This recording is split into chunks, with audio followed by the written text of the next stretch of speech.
Hah? Ya aku nggak kuatnya di anakku.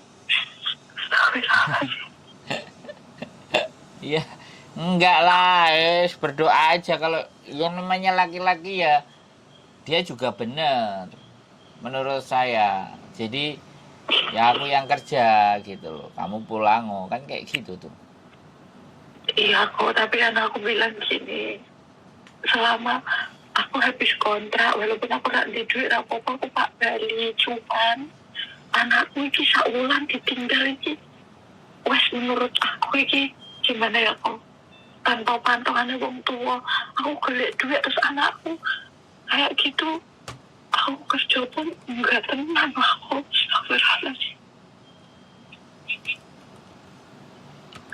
Nah terus piye? Intinya dia tak kon.